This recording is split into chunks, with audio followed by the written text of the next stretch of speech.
Assalamualaikum warahmatullahi wabarakatuh. Waalaikumsalam warahmatullahi wabarakatuh. Apa benar ini dengan Dawiyah? Bener Bu, ini saya Dawia yang menghubungi Ibu kemarin. Bagaimana kabar Dawiyah sekarang? Alhamdulillah baik Bu. Alhamdulillah. Sesuai dengan agenda kita kemarin, hari ini kita akan melakukan konseling online. Sebelumnya, apa Dawiyah pernah melakukan konseling? Karena Bu, ini pertama kali ini saya ikut konseling online. Oh, jadi ini pertama kalinya ya? Kalau begitu, apa Dawiyah tahu apa itu konseling? Kalau begitu, saya jelaskan dulu ya mengenai apa itu konseling. Jadi, konseling itu adalah suatu proses pemberian bantuan yang diberikan oleh konselor kepada si konseli, di mana proses konseling ini bertujuan pada teratasinya masalah yang dihadapi oleh konseli. Adapun saya di sini sebagai konselor, berperan sebagai fasilitator terhadap jalannya proses konseling. Nah, adapun Dawiyah di sini sebagai konseli, berperan menyampaikan semua permasalahan yang Dawiyah hadapi. Seperti itu, kalau begitu saya akan berusaha mengikuti konseling ini dengan baik, tetapi saya tidak mau permasalahan saya ini diketahui oleh orang lain. Oh, Dawiyah nggak perlu khawatir, karena di dalam proses konseling ada yang namanya asas kerahasiaan. Jadi, semua permasalahan yang Dawiyah sampaikan akan saya jaga dengan baik dan tidak akan diketahui oleh orang lain. Alhamdulillah kalau begitu Bu. Oh iya, sebelumnya kita sepakati dulu ya waktu konseling ini. Apakah 30 menit cukup? Saya rasa itu cukup Bu. Oke, kalau begitu. Sebelumnya, Dawiyah menghubungi saya kemarin, apa ada yang bisa saya bantu? Ya Bu, jadi saya mengikuti konseling online ini karena saya saat ini merasa bimbang. Di satu sisi saya ingin mengikuti MTQ di Muara Badak, di sisi lain saya mahasiswa baru dan diharuskan untuk mengikuti PDAK di kampus saya, Bu. Begitu ya. Jadi Dawiyah merasa bimbang antara ikut MTQ di Muara Badak atau ikut PBAK di kampus. Benar begitu? Iya, Bu, saya ingin mengikuti keduanya. Saya ingin mengikuti MTQ dan PBAK. Tetapi saya takut jika saya ikut MTQ, takutnya bertabrakan dengan jadwal PBAK. Dan kalau saya tidak ikut PBAK, saya ulang PBAK tahun depan. Dan saya tidak mau itu terjadi. Oh, saya paham. Jadi, Dawiyah tidak hanya ingin ikut MTQ, tapi juga Dawiyah ingin ikut PBAK. Tapi Dawiyah takut jika Dawiyah ikut MTQ, maka akan bertabrakan dengan jadwal PBAK. Nah, dan kalau Dawiyah tidak ikut PBAK, maka Dawiyah takut akan mengulang tahun depan, dan Dawiyah tidak mau itu. Benar begitu? Iya, Bu, karena itu saya minta saran Ibu. Seperti itu. Kalau boleh saya tahu, apa alasan Dawiyah ingin ikut MTQ dan juga apa alasan Dawiyah ikut PBAK? Alasan saya ingin ikut MTQ karena saya ingin mengetes kemampuan hafalan saya sejauh mana, dan alasan saya ikut PBAK karena itu keharusan dari kampus sebagai mahasiswa baru untuk ikut, karena jika saya tidak ikut akan berdampak pada pekerjaan ke depannya.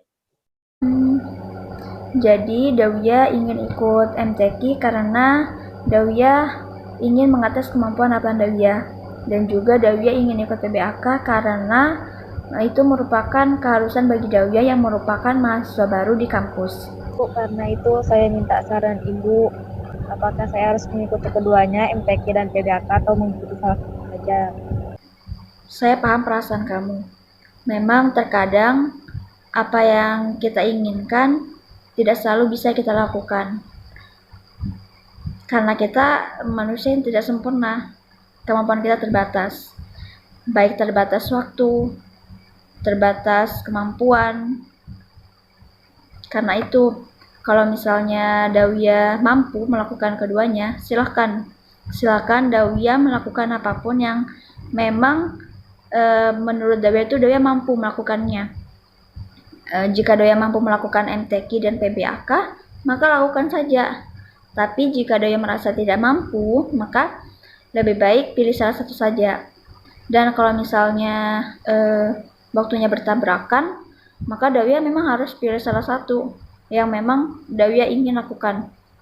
Setahu saya, untuk MTQ itu diadakan setiap tahun. Jadi kalaupun Dawiyah tidak bisa ikut tahun ini, Dawiyah bisa ikut tahun depan. Nah, kalau PBAK itu memang kewajiban ya, sudah seperti kewajiban. Karena dari PBAK itu kita bisa mengenal kampus, mengenal kakak senior, mengenal para dosen, para petinggi di kampus. Kita jadi bisa mengenal lebih dalam mengenai kampus yang kita masukin. Karena itu penting bagi mahasiswa baru seperti Dawiyah. Jadi, Dawiyah pikirkan lagi apa yang ingin Dawiyah lakukan saat ini dan juga ke depannya. Benar. Jadi, Dawiyah pikirkan lagi apa yang ingin Dawiyah lakukan saat ini dan juga ke depannya. Kalau boleh Ibu tahu, apa yang ingin Dawiyah lakukan sekarang yang menurut Dawiyah penting untuk dilakukan saat ini? Sepertinya saya akan fokus pada PBAK di kampus, Bu. Apalagi saat ini saya masih mahasiswa baru. Saya masih belum mengenal lebih dalam tentang kampus yang akan saya masuki. Saya mendukung keputusan Dawiyah.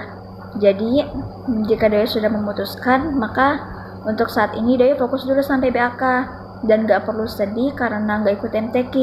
Insya Allah tahun depan Dawiyah masih bisa ikut. Jadi untuk saat ini Dawiyah persiapkan fokus dulu sama PBAK. Jika ada waktu luang, Dawiyah masih bisa persiapkan untuk MTQ tahun depan. Dawiyah bisa manfaatkan waktu luang sebanyak mungkin untuk memperlancar hafalan Dawiyah sebagai persiapan untuk MTQ tahun depan. Jadi semangat ya. Iya Bu, saya akan ikut PBAK dan tidak akan pergi atau bimbang lagi karena tidak ikut MTQ tahun ini. Kedepannya saya akan manfaatkan waktu luang saya untuk memperlancar hafalan saya agar bisa ikut MTQ tahun depan. Saya sangat senang mendengarnya. Lalu apa masih ada lagi yang ingin Dawiyah sampaikan? Saya rasa untuk saat ini sudah cukup. Baiklah, berhubung waktu sudah habis, mari kita akhiri sesi konseling ini. Kita akan menyimpulkan hasil pembicaraan kita dimulai dari Dawiyah yang mengatakan bahwa Dawiyah merasa bimbang antara ingin ikut MTQ di Muara Badak dan juga ikut PBAK di kampus. Nah, Dawiyah ingin ikut keduanya, akan tetapi Dawiyah merasa bimbang takut jika waktu PBAK dan MTQ bertabrakan. Kemudian Dawiyah memutuskan untuk fokus pada PBAK di kampus dan tidak ikut MTQ tahun ini. Akan tetapi Dawiyah akan meluangkan waktu tahun ini untuk persiapan MTQ tahun depan. Benar begitu?